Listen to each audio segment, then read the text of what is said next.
This episode is brought to you by Progressive Insurance. Fiscally responsible, financial geniuses, monetary magicians. These are things people say about drivers who switch their car insurance to Progressive and save hundreds. Visit Progressive.com to see if you could save. Progressive Casualty Insurance Company and Affiliates. Potential savings will vary, not available in all states or situations. I'm Jeffrey Rosen, President and CEO of the National Constitution Center. A few years ago, learning about the forgotten meaning of the pursuit of happiness changed my life. When the founders wrote that famous phrase in the Declaration of Independence, they meant an ongoing commitment to self-improvement and lifelong learning. This discovery inspired me to write a book, and in my new podcast, I explore the founders' lives with the historians who know them best. Plus, filmmaker Ken Burns shares his daily practice of self-reflection. Join me for Pursuit, the Founder's Guide to Happiness. Welcome to Ben Franklin's World, a podcast about early American history with Liz Covart. The study of history is key to understanding who we are and how we can affect a better future. Ben Franklin's World will introduce you to historical people and events that have impacted and shaped our present-day world. And now, here's your host, Liz Covart. Hello, and welcome to episode 85 of Ben Franklin's World, the podcast dedicated to helping you learn more about how the people and events of our early American past have shaped the present-day world we live in. We often view the American War for Independence as a conflict between Great Britain and her 13 North American colonies. But it was also a civil war. Not only did the war pit Britons against Britons, but the war also pitted Americans against Americans. We've all heard stories about the challenges faced by the Patriots, those men and women who won the war. But what about the other Americans involved in the conflict? Those who remained loyal to Great Britain? Today, Bonnie Huskins, Honorary Research Associate and Coordinator of Loyalist Studies at the University of New Brunswick, joins us to explore the experiences of the American Loyalists. During our exploration, Bonnie reveals who the American Loyalists were, how individual Loyalists experienced their evacuation from the United States, and the varied experiences of the white and African American Loyalists who settled in Canada. But first, Ben Franklin's World is a finalist for an award, the Academy of Podcasters Award for Best History Podcast.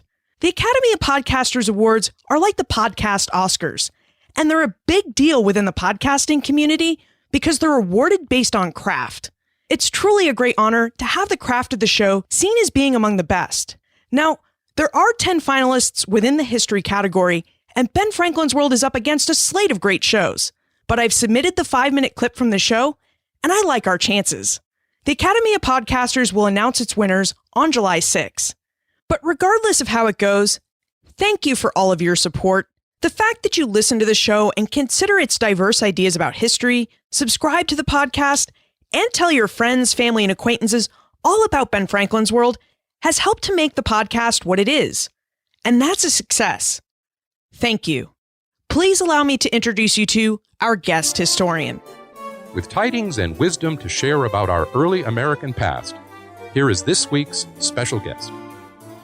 Our guest teaches and researches history at St. Thomas University and the University of New Brunswick.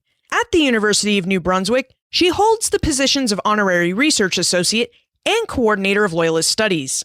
She studies the histories of the British Atlantic world, the transatlantic slave trade, and the diaspora created by the American War for Independence. Today, she joins us to discuss American Loyalists who settled in Canada. Welcome to Ben Franklin's World, Bonnie Huskins. Oh, I'm really happy to be here. Greetings from Canada. Well, hello from the United States, Bonnie. Thank you so much for joining us. Now, before we dive into specifics about Loyalists, especially those who settled in Canada, it seems like we should know who the Loyalists were. Bonnie, would you tell us about them? What did their demography look like, and what political, cultural, and economic values did they hold dear? The question of who is a loyalist is not quite as straightforward as you might think. And I'd like to suggest two ways of approaching that question. One would be to look at them from the perspective of Loyalist identity, and the other would be to look at them from the perspective of social history. Now, if we look at them from the perspective of Loyalist identity, an obvious answer would be, well, Loyalists were those who were loyal to Great Britain.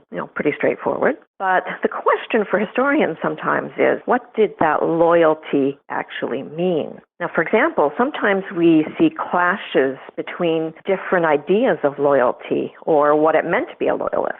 For example, in 1785, we see Loyalist pitted against Loyalist in the streets of St. John, New Brunswick, a Loyalist town at the mouth of the St. John River. The context was the first provincial election. Some Loyalists, particularly the elites, had aligned themselves with the colony's governor and the government party. And they argued that loyalty meant obeying British authority, whatever that might mean. Other Loyalists became political dissidents, and they argued that their rights as British subjects entitled them to engage in protest if the status quo was unacceptable. It was part of their inheritance of British liberty. So they had different ideas about what it meant to be a Loyalist, and sometimes they even clashed with each other. Now, Loyalist identity could also be very fluid. It could shift and change depending on the context. So, for example, Thomas Brown, who was a plantation owner in the Georgian backcountry in the 1770s, he began as someone who wanted to stay out of the revolution. Now, that's until he was assaulted by a patriot crowd. He was tarred and feathered and so on. And after that experience, as you can well imagine, he turned into the commander of a Loyalist militia and engaged in many assaults on patriots. So his identity actually shifted. Or your Loyalist identity could be more nuanced. As a Loyalist, maybe you actually agree with some of the patriot grievances, but at the end of the day, you still believe in membership in the British Empire. So Loyalist identity is a lot more complex than we thought it was initially.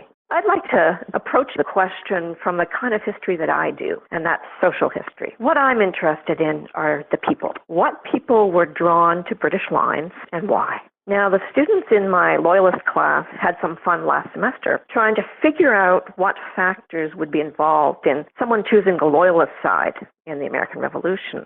And some of the factors they came up with were, well, maybe some people had attachments to Britain. Maybe they were royal officials, they were merchants, they might have been recent British immigrants. Or maybe it had something to do with self-interest. Maybe they were runaway slaves who were freeing to British lines because of promises of freedom in return for service. Or maybe they were, Aboriginal members of the Six Nations Confederacy who supported the British in the Revolution and migrated to Canada to receive compensatory tracts of land. Or maybe they were economic opportunists and they turned to British lines because they believed they'd have better economic opportunities that way. Or maybe it has to do with family. Women's and children's decisions about allegiances quite often were made for them by their male relatives. For example, Sarah Frost, who was a young wife and mother from Stamford, Connecticut, her father and brother supported the Patriots, but her husband William supported the Loyalists. So she was forced with her children to flee to a Loyalist encampment on Lloyd's Neck in Long Island and ultimately to flee into exile in New Brunswick. I guess what I'm saying here from a social historian's perspective is that there's a broad diversity of folks who made their way to the British side during the American Revolution. Some of my colleagues wonder whether we should actually call these people Loyalists or not. Maybe we should call them refugees or economic migrants or Aboriginal allies. But regardless of what you call them, they still did choose the British side. In the United States, we tend to think of Loyalists as the losers of the American Revolution. That is, of course, when we actually stop to consider the Loyalists, we think of them as the losers of the American Revolution. Were Loyalists really the losers, Bonnie? I don't think so. I think that's kind of unfair. I think they're only losers if you place them in the context of American national history. In the context of Canada, quite often they come out on the other end. If we place them in the context of Canadian national history, they come out as heroes who planted the seeds of Canada. So they're both heroes and losers. I think that's just a little bit too simplistic. I mean, for example, if we were to place them within the context of the British Empire, there are historians who argue that by the Loyalists exiting from the United States into a Loyalist diaspora, they actually helped to integrate the British Empire. So rather than being losers or heroes, in this sense, they were agents of imperialism. So I think it's a little bit too simplistic to argue that they're either losers or winners. I think we have to get away from that. I mean, at the end of the day, they were people caught up in wartime. They were wartime refugees. You're right. Many Loyalists were wartime refugees. They got caught up in the American War for Independence and had to flee the United States as a result, and their move wasn't exactly voluntary. Would you tell us about the Loyalist diaspora? Approximately how many Loyalists had to leave the United States, and how many of them settled in Canada? A number that's bandied about in terms of Loyalists who left the United States is 60,000. Now, some say that's a highly inflated number because there are some issues with the sources. For example, in Loyalist lists and musters, Loyalists could be counted more than once because a lot of them did experience multiple displacements. I mean, the same can be said of all the figures I'm going to mention here today. But at the very least, we can argue that tens of thousands were definitely uprooted. And in terms of where they ended up, about 35,000, we think, made their way to Nova Scotia. Now, Nova Scotia is on the Atlantic coast of Canada, just up from Boston. And in this time period, at least until 1784, it included both Nova Scotia and New Brunswick. So about 35,000 made their way to Nova Scotia. About 8,000 or 9,000 made their way to Quebec, which in that period would have been where Quebec and Ontario are today. But we also have to remember that they were also sent elsewhere throughout the British Empire. They were sent as far afield as England, Jamaica, Bahamas, West Africa. So they definitely were a global diaspora. What was the process of evacuation like? Did all of the Loyalists leave the United States from New York Harbor? You're right. The most well-known one is the evacuation out of New York City between April and November of 1783. But they were also evacuated out of southern ports. For example, Savannah in July 1782, Charleston, December 1782, and some of them were also evacuated from East Florida, because some had gone down there thinking that would be their new home. And when given over to the Spanish, they had to leave again somewhere else, usually to Bahamas. So there were multiple evacuations. And there also was a constant bleeding of the Loyalists north to Quebec and to Nova Scotia throughout the Revolution, aside from the official evacuations. So there were multiple evacuations. What about the experiences of individual Loyalists? How did they experience their evacuation from the United States? Howard would like to know what happened to their property in the United States and whether the British military permitted Loyalists to take anything with them as they evacuated. Yeah, the experience of evacuation was different from everyone, as you can imagine. But I have a really interesting diary written by a female Loyalist named Sarah Frost, and she migrated from Long Island to St. John, New Brunswick with 250 other Loyalists on board a vessel called the Two Sisters in May and June of 1783. And in her diary, we see that the voyage took about 5 weeks. She traveled with her husband, Billy, her 2 small children in tow, and she was 7 months pregnant.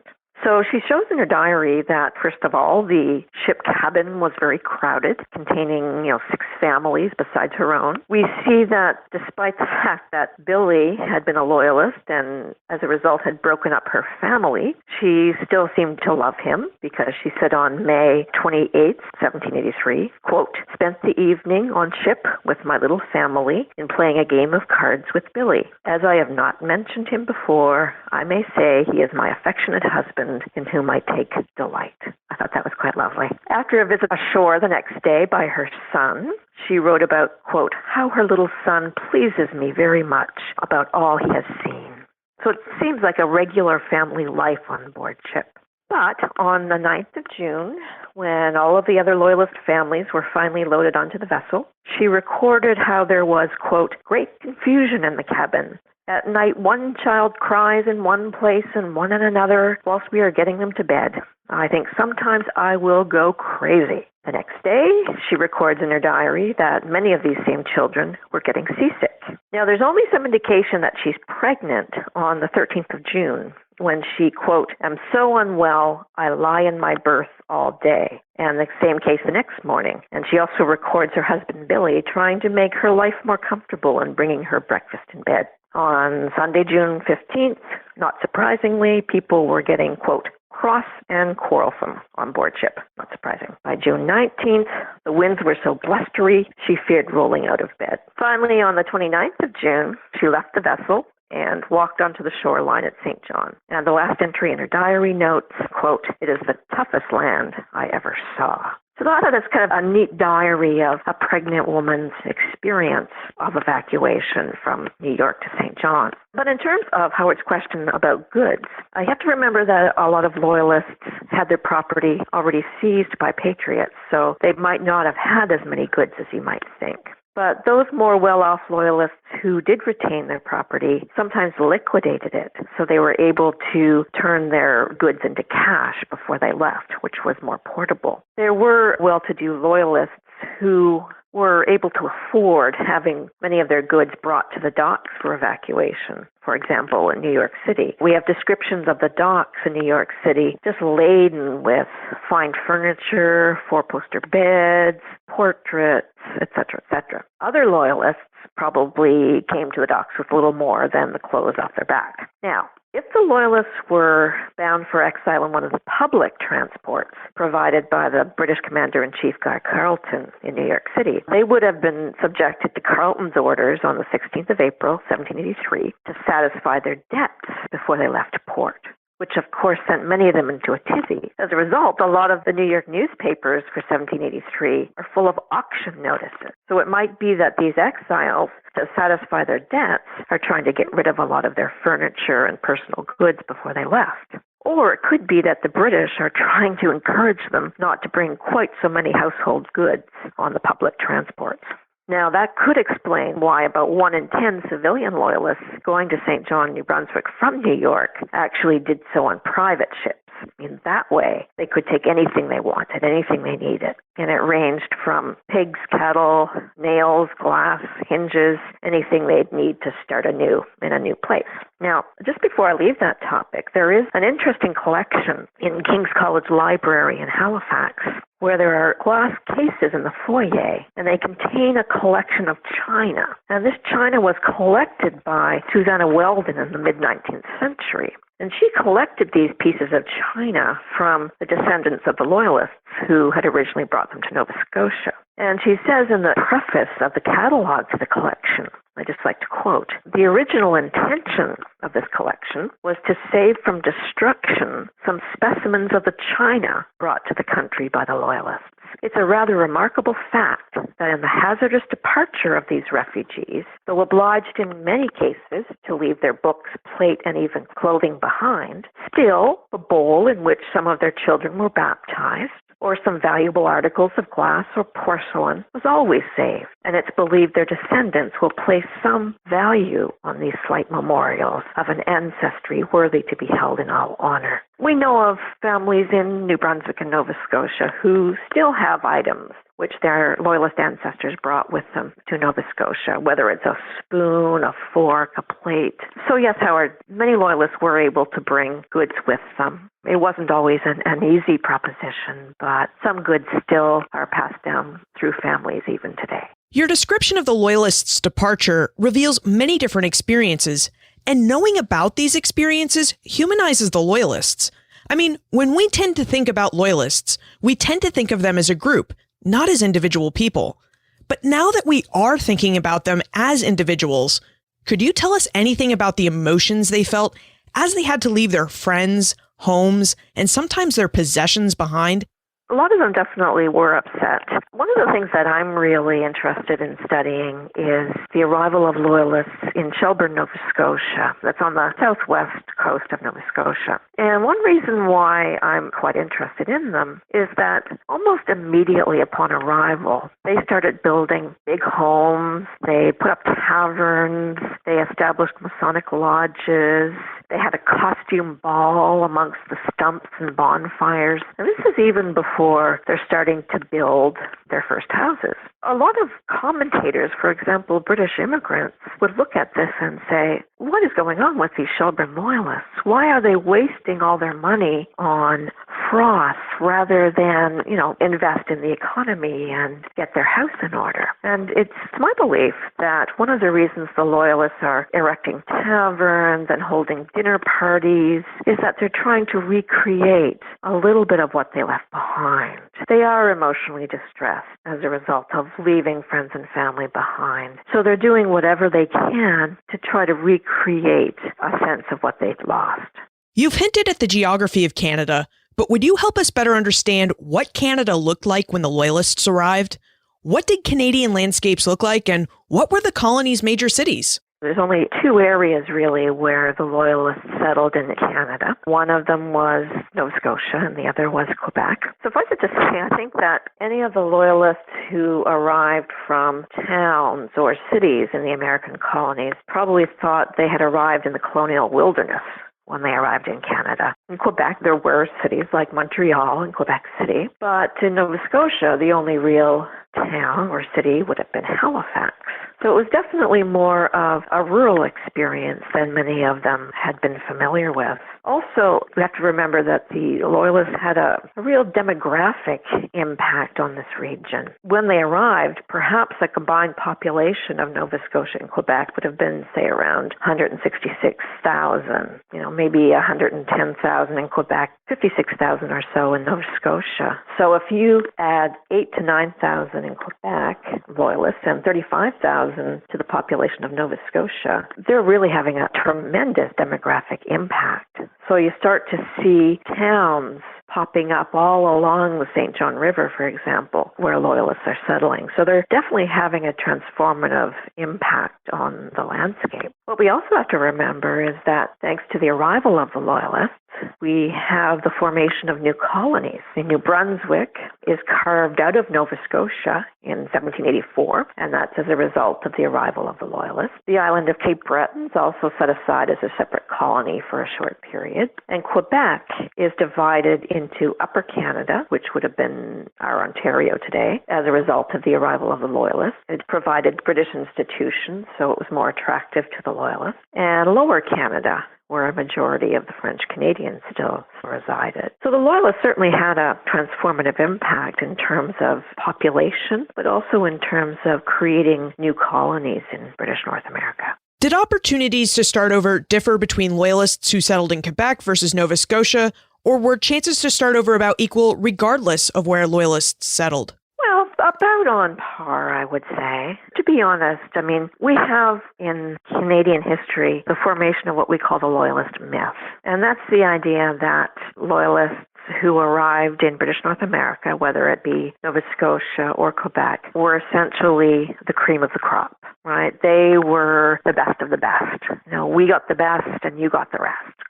They helped to create the new country, which would become Canada. We now know that that was a myth, that there were elites in Upper Canada and also in Nova Scotia that did help to create, a hierarchical British order. But most of the Loyalists in Upper Canada and Nova Scotia were humbler folk. They were farmers, they were tradespeople, and really what they were hoping to get in British North America, I think overall, was a new start and a piece of land. Acreages could range from 200 acres to 2,000 acres, depending on who you were. But I think for the most part, most Loyalists in Upper Canada and Nova Scotia were just hoping for a new start. Prior to the arrival of the Loyalists, New England planters had already settled in Nova Scotia. Would you tell us about the planters? Also, Karen would like to know how the planters may have helped or hindered the ability of some Loyalists to start over. The planters were settlers from New England who arrived in Nova Scotia just after the Acadian deportation. So they took over a lot of the lands that the Acadians had vacated.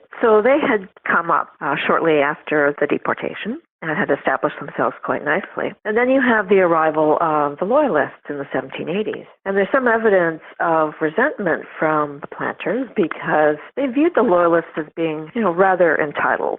They received a royal bounty, provisions for 2 years. It seemed like nobody had suffered like the Loyalists.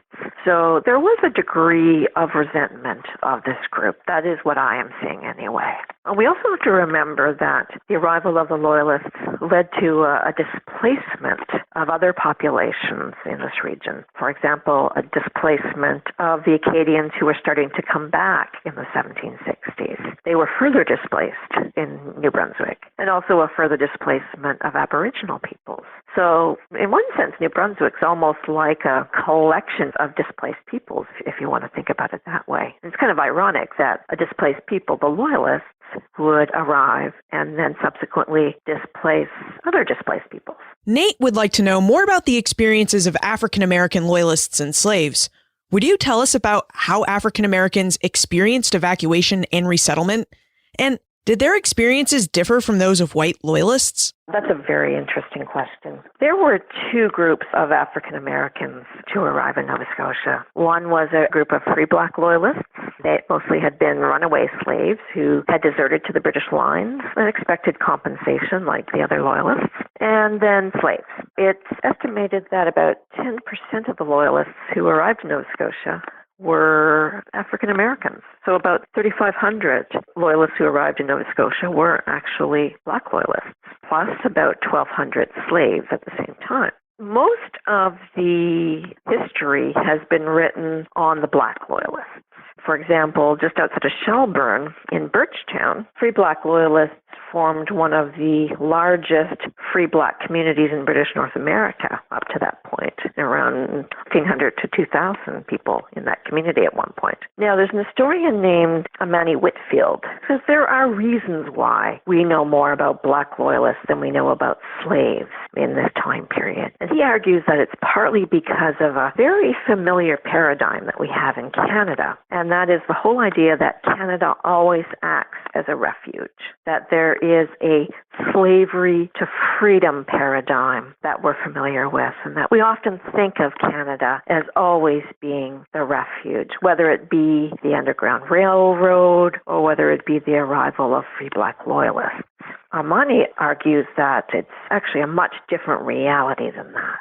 For example, slaves did arrive with the white Loyalists, and even the black Loyalists, when they arrived, had a very difficult time in Nova Scotia. They had much smaller land grants, if any at all. They had difficulty finding wage labor and entered indentured servitude and sharecropping instead, which to them was almost like re-entering slavery. They experienced racism, whether it be segregated churches or segregated communities.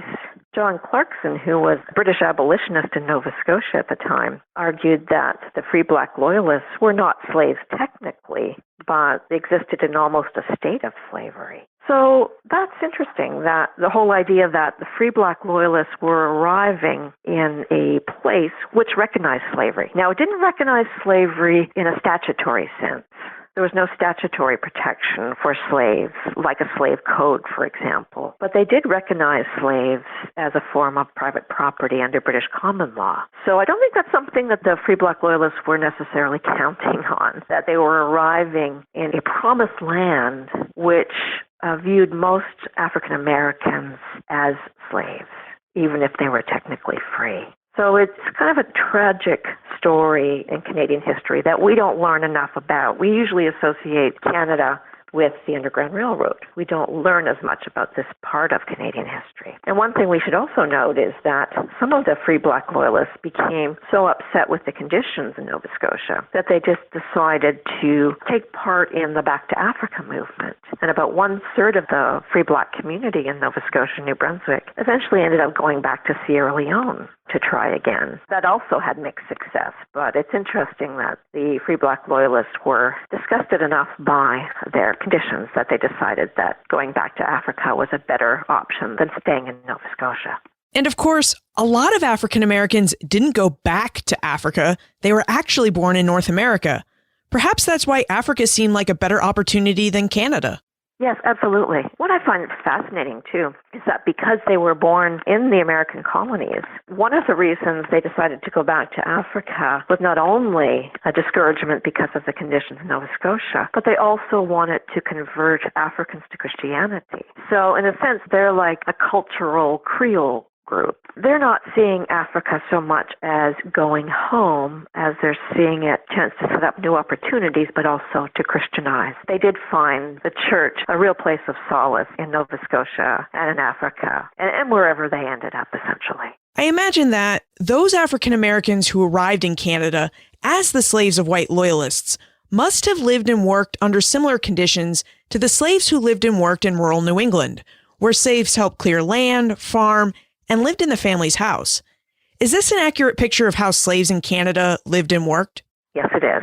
Slavery in Loyalist Nova Scotia was very similar to slavery in the northern United States. There's no basis here for plantation slavery. So as a result, there's less population concentration. Essentially, they could be jacks of all trades. We could see slaves as domestics. We could see them as farm workers. We could see them working on board ships. So they were ubiquitous. They were everywhere, but in much smaller concentration. Probably the most prominent type of slave in this context was domestic. But as I said, you could find them in practically every part of the economy in Nova Scotia.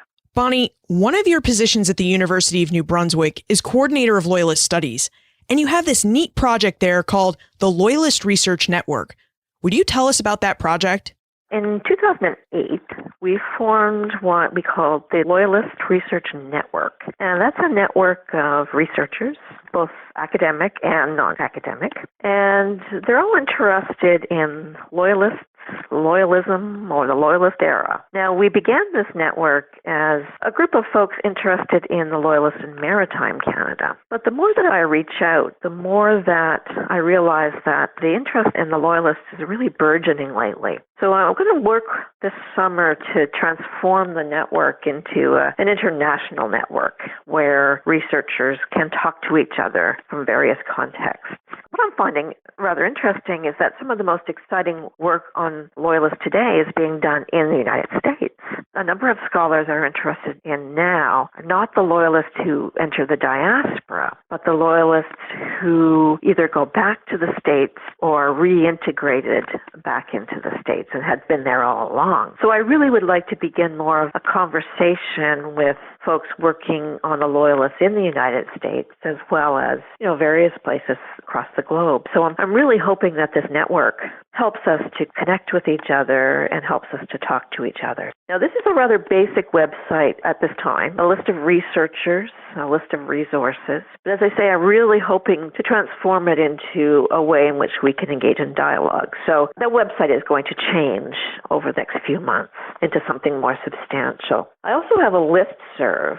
And in preparation for today, I talked to people on my listserv and I asked them questions about, for example, the evacuation, various questions, and they all responded. We had a really interesting time just talking to each other about Loyalist issues. So that's the kind of thing I'd like to do, but on a much grander scale. So if there's any of your listeners out there, Liz, who would be interested in joining up, I'd be more than happy to provide them with any information they need. Just go to that website and see if you want to sign up as a researcher or even just an interested person. And what's the web address for the Loyalist Research Network? www.loyalistresearchnet.org. To go back to something you said earlier, it really does seem like Loyalists are having a moment.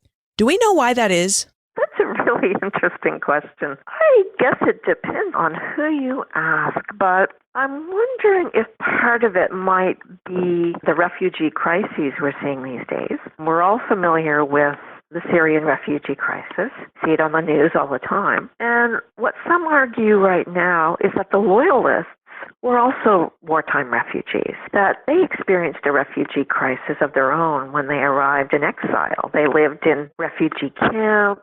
They had provisioning crises, just like we're seeing throughout the world in terms of those who are accepting Syrian refugees. The Nova Scotia government had a really hard time accommodating the Loyalist influx with all the refugees. We're seeing similar scenarios in Europe when it comes to the accommodation of refugees. So I'm wondering if part of it might be the refugee crisis we're seeing all around us.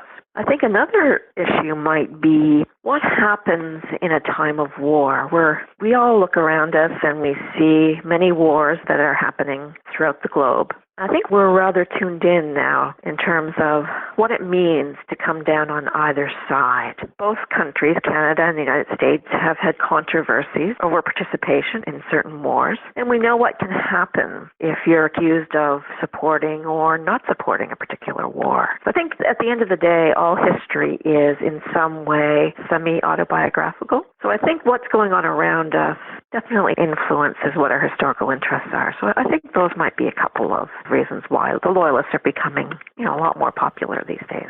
Let's move into the time warp. This is a fun segment of the show where we ask you a hypothetical history question about what might have happened if something had occurred differently or if someone had acted differently.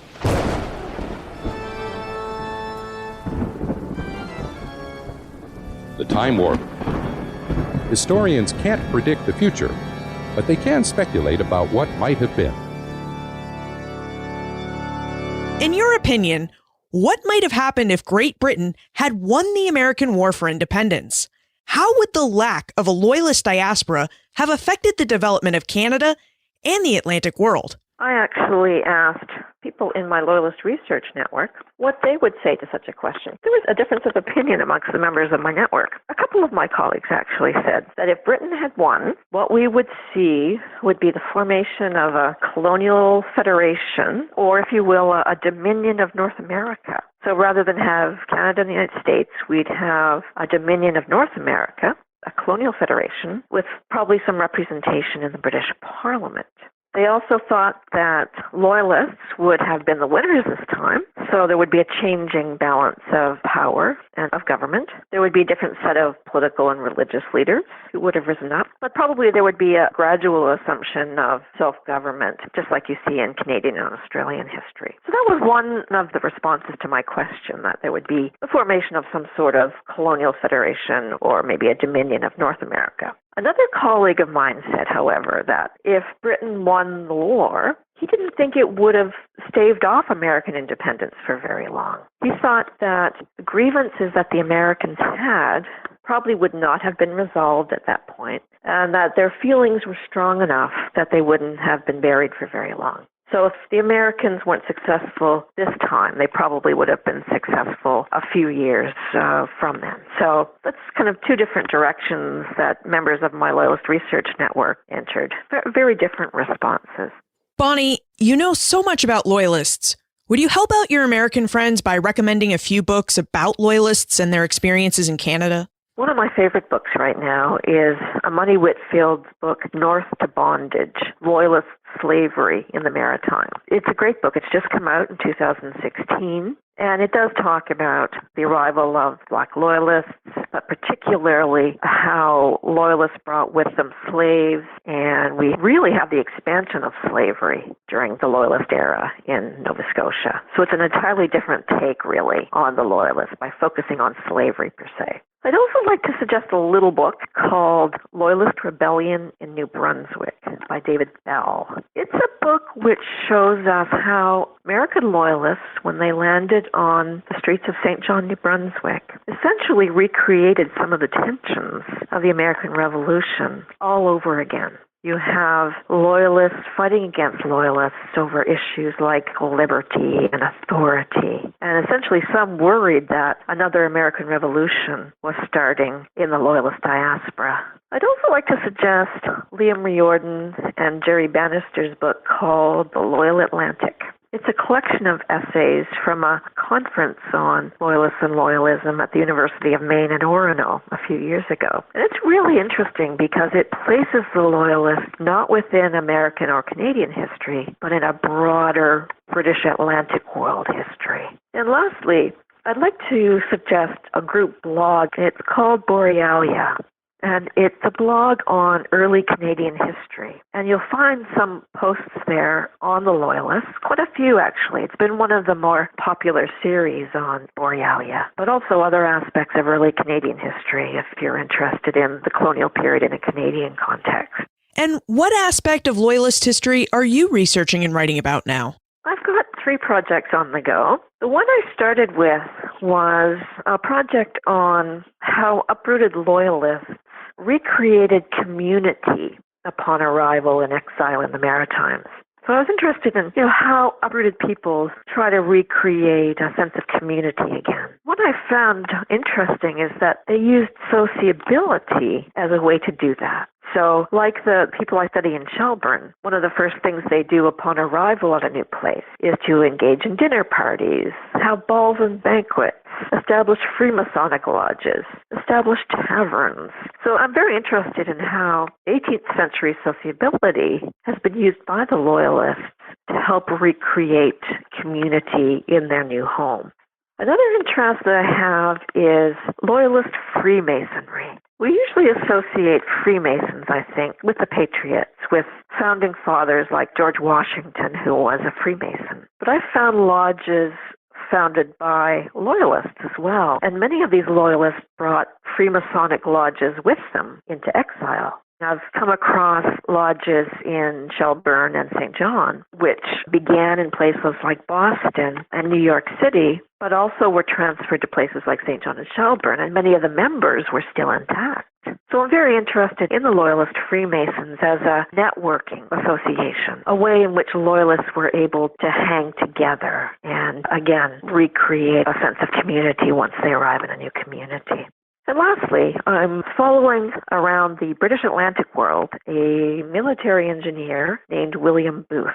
He was a late 18th century engineer who was posted in various places. He began his career in Gibraltar for the Great Siege, and he was sent to Shelburne, which is where I first encountered him, where he tried to accommodate the Loyalists and provided a really interesting diary on Loyalist society in Shelburne. Wow, Bonnie, you have a lot of projects.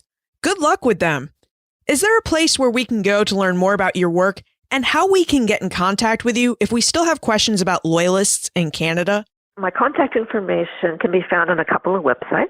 One is the loyalistresearchnet.org website. Also, if you go to the University of New Brunswick History Department, you can scroll through the list of faculty and you can find me that way as well. But I'm also on Ben Franklin's World Facebook page. I'm more than happy to receive messages via the Facebook page. And also, I'd like to give out my email address. It's huskins@stew.ca.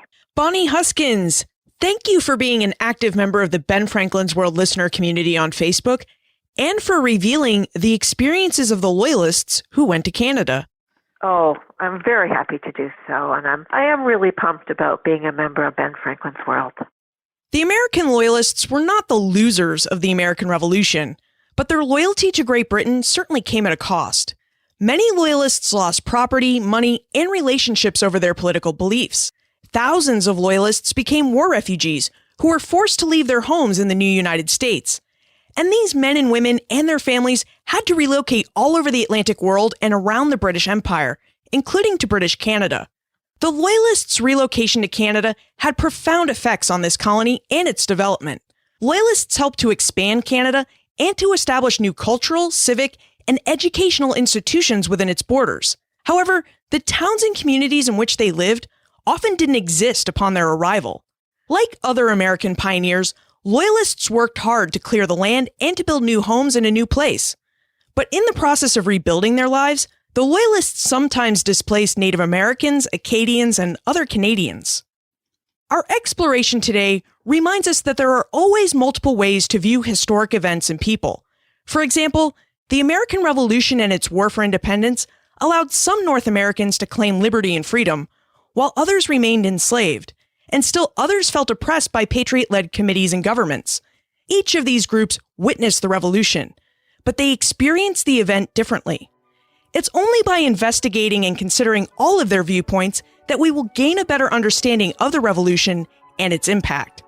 You can find more information about Bonnie, the Loyalist Research Network, plus everything we talked about today on the show notes page, benfranklinsworld.com/085. Episode 100 is quickly approaching, and I need your questions. What would you like to know about the show, my work as a historian, or what I do in my off time? Send your questions to liz@benfranklinsworld.com, tweet me @LizCovart, or post a comment on the show notes page for this episode, or in our listener community on Facebook. And remember, Never leave till tomorrow that which you can do today.